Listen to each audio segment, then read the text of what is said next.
itu bentuknya melingkar katanya. Kalau ngelihat itu dia maksudnya nggak kayak ular kobra begini tapi dia diem aja tidur gitu, bulat gitu. Kalau ngelihat itu hati-hati katanya sering disesatkan. Nah, terus kalau ngelihat jangan sampai diinjak juga.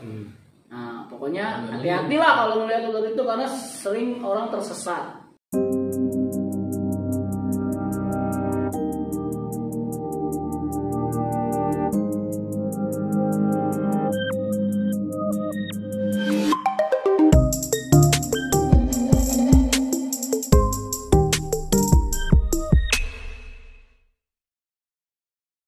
Oke, assalamualaikum warahmatullahi wabarakatuh. Datang lagi dia. Salam pramuka. Halo, salam. Ketemu lagi dalam acara Scouting Skill Channel.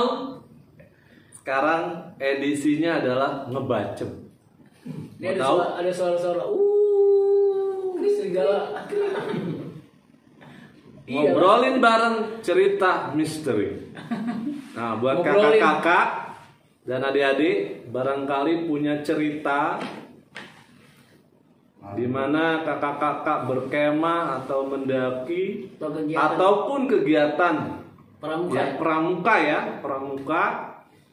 itu di situ ada kegiatan atau cerita-cerita yang membuat inspirasi atau memberikan pendidikan buat kita. Silakan kirimkan di sini nih, di bawah ini ya. Pokoknya kita tunggu, dan apabila nanti memenuhi dari kriteria Scouting Skill Channel, kita akan undang khusus kakak ke studio ini. Dan kita akan jamu kakak-kakak dengan kopi. Kopi apa nih, Cing? Ayo, coba promoin. Langsung kopinya dari Gayo. Ini dari mana nih? Skala Coffee and Tea. Ya. Nomor teleponnya nih ada nih ya. Langsung di Jalan Profesor Ali Hasimi GP Pangoj Raya Banda Aceh. Ya. Langsung ya, boleh nanti. Nah, ini dulu kopinya. Kakak-kakak, ini beli apa dikasih, Pak? Dikasih kan? Adik-adik, nah edisi yang pertama spesial.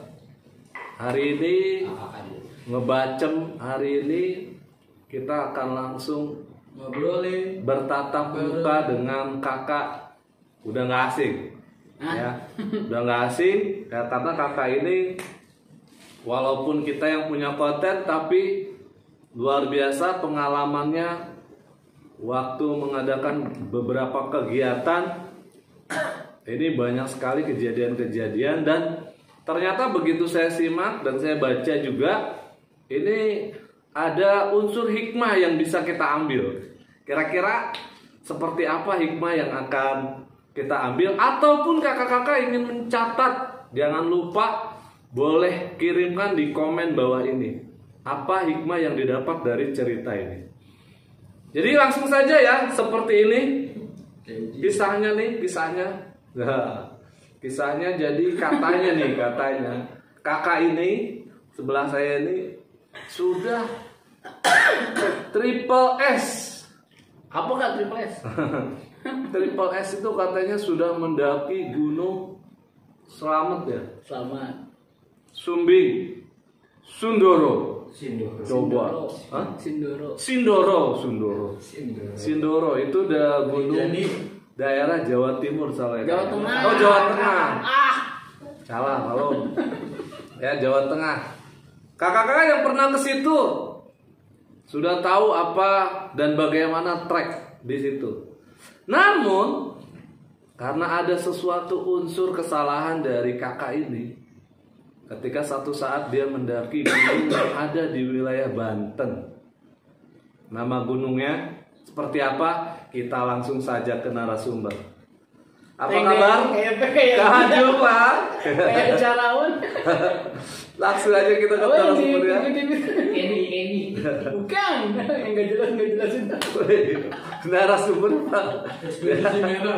Ini narasumbernya udah tegang duluan. Ekspedisi merah ya. Ekspedisi merah. Konten Air Yotim mulai.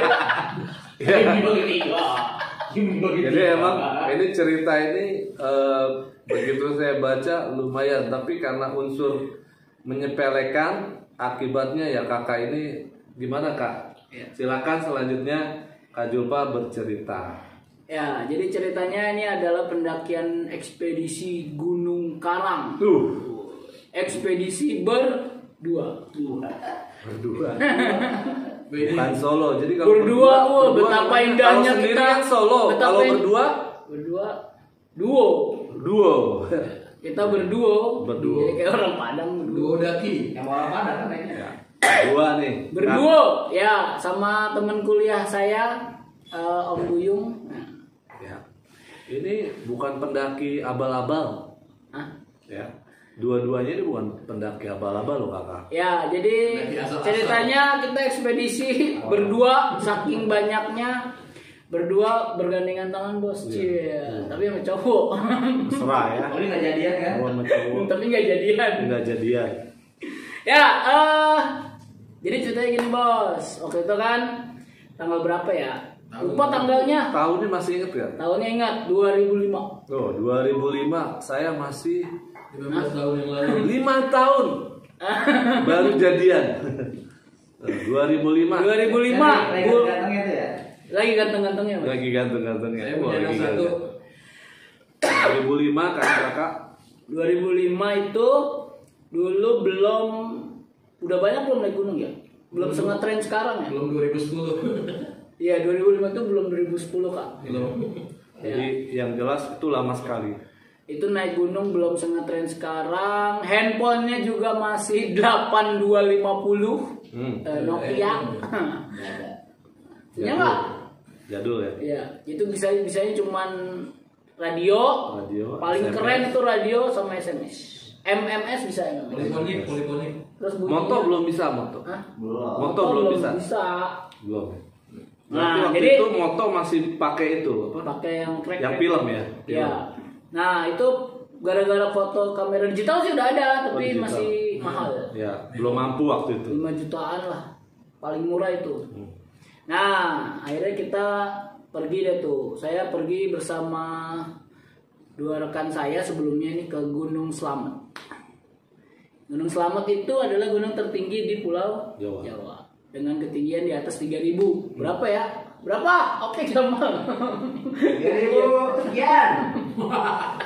3000 Gunung Selamet. Ya, naik Gunung Slamet itu kebetulan saya masih kuliah di Sekolah Tinggi Perikanan. Itu karena latihannya luar biasa ya, teman-teman Sekolah Tinggi Perikanan angkatan 40. STP angkatan 40. Dulu sekarang mah enggak. Terutama mesin perikanan ya, yang masih ingat. Ya. Itu berarti berhubungan sama ikan ya. Ya, jadi tapi tentang perikanan, tapi saya ambilnya mesin kapal, mesin perikanan. Ya macam-macam lah itu, ada yang gitu. Nah, kenapa diceritain mesinnya? Kenapa ceritain kuliahnya? Kenapa? Karena di kuliah itu lebih banyak olahraganya. Karena semi militer, jadi fisiknya terlatih lah, terbina selama 1 tahun di sana, terbina, terjaga. Alhasil naik Gunung Slamet itu cuma 5 jam kita sampai puncak. Biasanya waktu dulu sebelum latihan itu pernah sampai tembus 12 jam, bisa sampai 2 hari bahkan karena bebannya berat, karena airnya juga dikit. Waktu itu dari pos Bambangan kita naik pagi jam 7. Hampir jam 12-an udah nyampe ke pos terakhir itu sebelum ke puncak. Nah, setelah itu 2 bulan kemudian kita pergilah ke Gunung Karang. Gunung Karang adanya di Banten. Ketinggian Pandeglang itu cuman di bawah 2500. Tinggiannya berapa ya lupa ya. Pokoknya di bawah 2500 deh. Nah, begitu sampai di Gunung Karang, terus saya naik berdua doang. Kita belum ada literatur kayak sekarang. Kalau sekarang kan gampang, tinggal kita mau naik Gunung Karang tinggal lihat Google. Klik. Nah, itu semua cerita-cerita di blog, ada di YouTube, segala macam tuh ada. Gimana naik apa, turunnya di mana.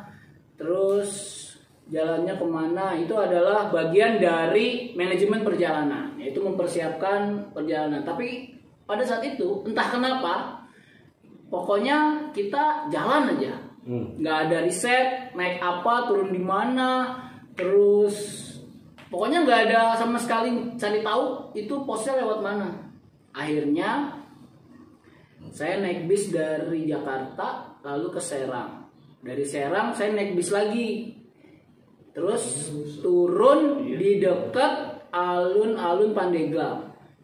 Nah, kalau kata orang, itu sambil di bis tuh sambil nanya, kira-kira pos pendakiannya di mana? Ada yang bilang di alun-alun Pandeglang. Nanyanya pas di bis nih ya. Kawan, jadi nanyanya bukan sebelum berangkat tapi pas udah di bis. Pas udah di jalan. Nanya sama orang ya. Bang, Kang, kalau ke ini lewat mana? Oh, katanya sih di sini. Gitu. Terus nanya sama keneknya. Akhirnya singkat cerita diturunkanlah sama keneknya di pertigaan yang arah mau ke Batu Quran. Nama pertigaannya apa tuh ya? Oh, manis sih. Apa? Mandalawangi. Ya, Mandalawangi. Ya, pertigaan Mandalawangi. Mandalawangi. Nah, sampai pertigaan Mandalawangi diturunin. Itu jam 8 malam. Gelap tuh, tahu. Iya. Kalau malam di sana gelap. Kalau siang terang. Ada yang terang di. Hah? Berarti daerah Mandalawangi ya. Ini cerita seru Itu apa cerita lucu? banyak orang Mandalawangi berarti. Banyak orang Banten. Orang Batak ya. Nah, begitu sampai turun, yang pertama saya tanya adalah tukang ojek. Itu tukang ojek berarti naik motor ya? Iya. Iya. Tukang ojeknya semua pakai motor. Naik motor. Itu kerennya tuh pakai. Pakai senter enggak? Kayak di puncak. Itu tukang villa. Begitu duduk sampai bawa keril, waktu itu badan lagi gagah-gagahnya. Sispek. Sekarang enggak ya? Sekarang sispek. Ya kayak dulu kayak saya gitu. Nah, kalau six-pack kan 6. Kalau ini sispek, sister. Jadi kayak mama. Sister kan kakak perempuan. Jadi kayak hamil. One pack gitu. Nah, itu lagi fit-fitnya, badannya kondisinya lagi bagus-bagusnya karena setiap hari lari, pagi siang sore malam push up karena emang tuntutan di kampus. Kenapa tuh lari terus? Ya, biasanya kalau yang banyak lari dapat hukumannya banyak loh.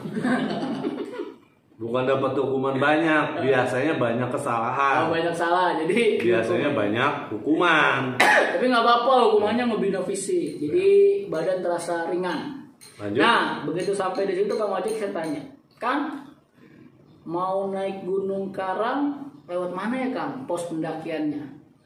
Jawaban yang pertama kali membuat saya bingung, dia jawabnya dengan spontan. Kalau naik Gunung Karang mah bukan lewat sini katanya. Kalau sini mah Gunung Pulau Sari. Iya. Oh gitu. Tapi kata orang-orang, itu sotoy lagi tuh. Padahal belum nanya orang-orang. Katanya ada di sini. Padahal baru nanya konektor doang. Iya, terus ditanya lagi, kalau desa terakhirnya ke arah Gunung Karang mana Kang? Udah anterin aja saya ke sana. Oh itu ada kalau desa terakhirnya. Tapi biasanya mah orang-orang kalau naik Gunung Karang lewatnya sana. Sumur 7. Nah waktu itu saya belum tahu Sumur 7 itu di mana. Pandeglang itu kayak apa? Karena itu baru pertama kali ke kota Pandeglang.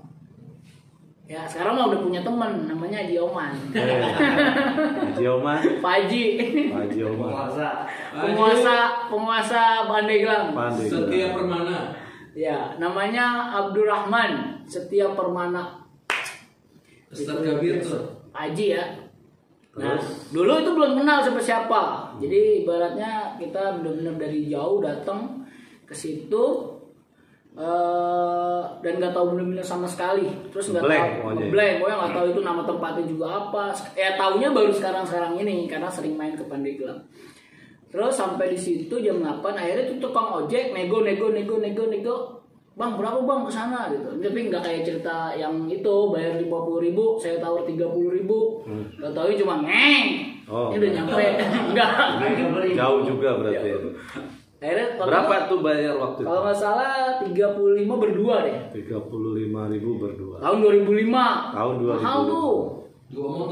Dua motor akhirnya jalan kita. Tuh jalan sepi, gelap. Belum ada perasaan apa-apa. Jadi di sini masih Masih setil yakin. Masih gitu. Masa sih nggak nyampe gitu kan. Nyampe ya. Jalan aja terus.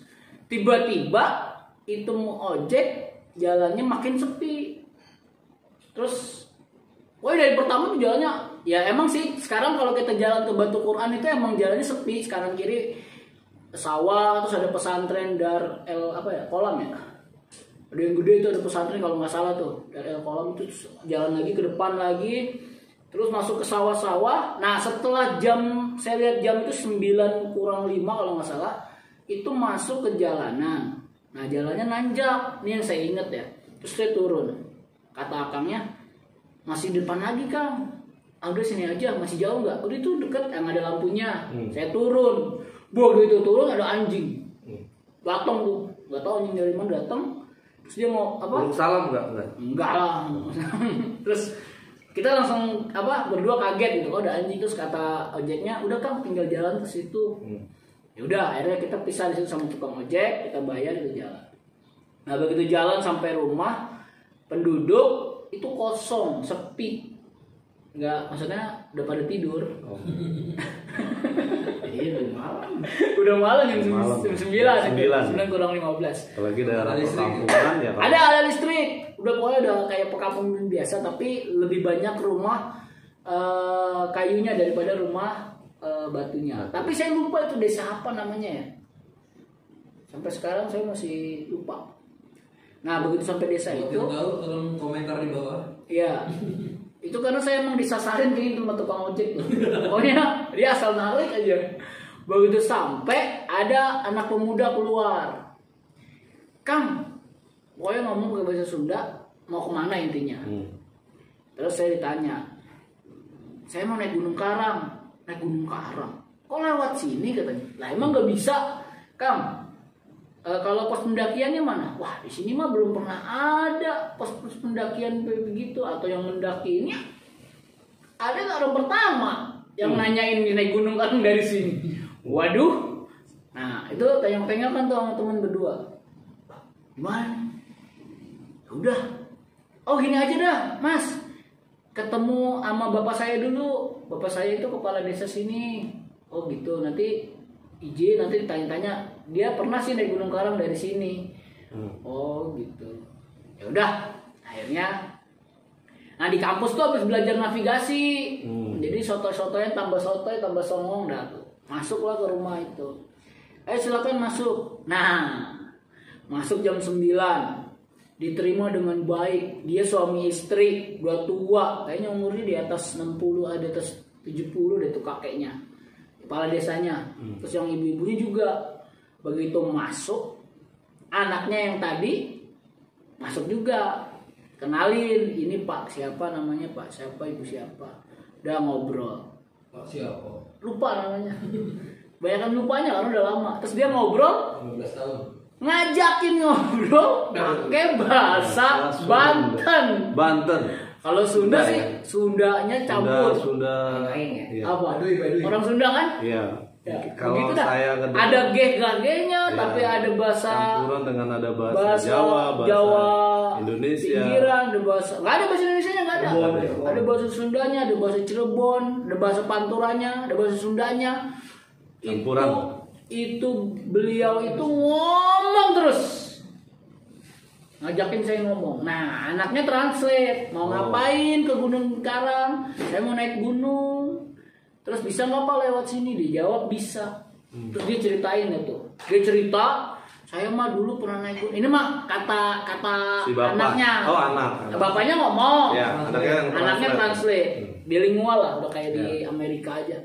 Terus dia ngomong, panjang banget cerita. Intinya dari cerita itu adalah, kalau naik Gunung Karang itu dari sini tuh naik sampai ke batas ladang. Nah ladang itu yang bikin dia semua tuh, beliau tuh. Pak orang tua itu, kakek-kakek itu bikin semua segala macam tuh ladang. Ada batasnya, pakai bambu. Ini batas buat apa? Ini batas buat babi. Jadi sering ada babi atau hewan-hewan yang masuk ke pekarangan itu dibikin pagar. Nah kita harus lompat pagar itu. Nah terus naik sampai atas sekitar jalan.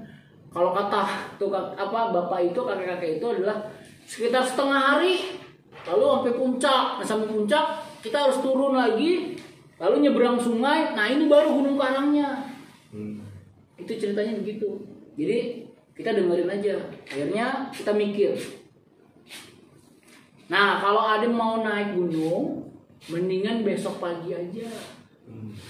Jam 5 subuh habis sholat subuh, saya anterin sampai Batas Ladang. Wow, ditawarin gitu kan. Akhirnya kita apa namanya?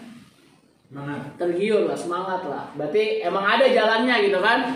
Begitu mau jalan, dia cerita lagi. Tapi di sini mah sering ada yang namanya ular bandeng. Ular bandeng Katanya. Ularnya melingkar gitu. Sate Bandung. Nggak tahu, sate bandeng nggak enak. Hubungannya apa ya? ular melingkar ya. Nah itu apa bener ya cerita sejarah ular bandeng itu di Gunung Karang, bener apa enggak? Nah, Ya. coba nanti dicari. Itu bentuknya melingkar katanya. Kalau ngelihat itu Kok melingkar ya? apa dia nggak, maksudnya nggak kayak ular kobra begini-begini, tapi dia diem aja tidur gitu, bulat gitu. Kalau ngelihat itu hati-hati katanya sering disesatkan. Nah, terus kalau ngelihat jangan sampai diinjak juga. Nah pokoknya hati-hati lah kalau ngelihat ular itu karena sering orang tersesat. Nah saya termasuk orang yang agak percaya nggak percaya soal kayak gituan. Jadi soalnya saya dulu pernah diceritain sama pembina saya kalau nginjek kodok itu dapat jodohnya jelek. Iya. Ternyata jodoh saya cantik. Iya. Ternyata dia yang nginjek kodok. Saya mau balas gitu. Nggak taunya istrinya yang ngejak kodok. Anis. Teanis nginjek kodok, Teanis. Nah, jadi saya Itu nggak tadi percaya. tawaran nginep nggak jadi ya? Belum, jadi Oh. begitu saya lihat ceritain ular bandeng, saya sih nggak percaya. Saya bilang itu nggak ini lah. Nah, setelah itu akhirnya ya udahlah kita nginep dulu. Namanya sesepuh kan, sesepuh takutnya kita melanggar, tapi kita nggak takut, tapi ngormatin aja. Nah, setelah dia ngomong begitu, masalah baru dimulai. Ini masalahnya gawat banget. Itu anaknya yang tadi dampingin sebagai translate, dia pamit.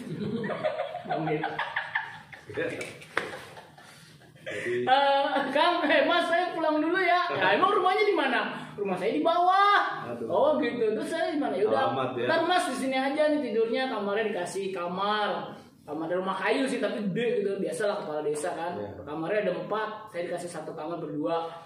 Begitu dia pulang, itu kakek dan nenek tiba-tiba ke dapur. Semua yang ada di dapur dikeluarin. Ada nasi, ada tempe, ada tahu, ada ikan. Semuanya dijamu. Di meja dijamu, udah kayak datang pejabat. Kita bingung berdua, nengok-nengokan. Ya emang kebetulan lagi lapar juga kan. Dari siang berangkat sampai situ jam 8 malam belum makan. Makanlah kita. Nah begitu makan, tadi masalah baru dimulai. Jam 9:30 lewat lah, sampai jam 10 lah makan. Selagi makan itu sang kakek dan nenek ada di depan kita kayak gini nih. Liatin. Saya makan, mending kalau ngeliatin. Ngomong. Ngajak ngobrol. Dengan bahasa yang Bahasa itu lah. nggak ada yang translate-nya. Dia ngomong, bahasa Sunda. Iya teh, bagaimana? Kita berdua ketawa. Dan luar biasanya itu makan selesai cuma 5 menit. Setelah itu Ceritanya. beliau ngobrol lagi sampai jam 12. Bayangin. Coba sekarang kita kondisiin diajak ngobrol pakai bahasa nggak tahu apa, tapi dia antusias. Terus dia orang tua lagi. Gimana rasanya? Ya kita berdua sama si Buyut cuman begini-begini aja. Katanya. Ini temen orang Jawa asli, Pekalongan. Jadi bahasa Jawanya jago, tapi bahasa itu gak ada yang ngerti. Begitu selesai dia cerita dengan harapan mau mempersilahkan tidur. Itu jam 10:30. Ternyata cerita lagi. Pokoknya diceritain ladangnya, pokoknya saya nangkepnya dia ceritain ladang, dia nyeritain apa babi hutan, dia nyeritain istrinya, dia nyeritain yang saya tangkap ya. Tapi nggak tahu benar apa enggak. Tapi itu saya merasa ada orang bahasa nggak dimengerti, tapi ada yang nyambung. Kalau bahasa babi mah mungkin masih ngerti. Kalau ladang masih bahasa ladang lah. Masih pokoknya itu saya menjadi orang yang paling luar biasa oneng atau oon. O2N. Jadi cuman bisa ketawa, senyum sama senggol-senggol. Ngomong apa ya? Akhirnya waktu yang ditunggu tiba, yaitu jam 12:05. Ada satu kata yang membuat saya tergembira. Tergembira. Ya, apa buat saya gembira.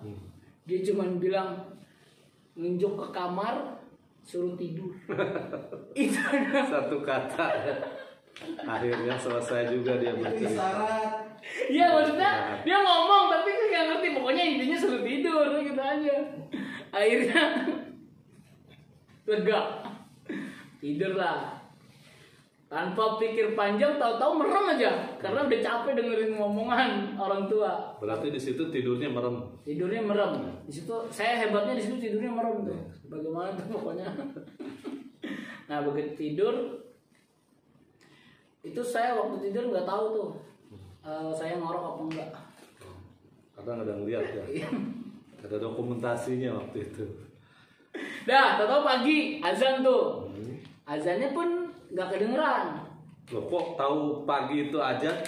Tapi nggak kedengeran. Ya, kan saya tidur. Ya tapi jangan bilang cerita aja dong. Kan nggak Iya, tahu. azan nggak kedengeran. Ya saya tidur. Ya kayak ada nasihat, nyesel gua kalau nggak dengerin omongan nenek gua gitu. Waktu itu gua nyesel gara-gara, sekarang gua nyesel nih nggak dengerin omongan nenek gua. Emang kemana nenek udah meninggal? Ya nyesel banget pokoknya nggak dengerin omongan nenek. Iya.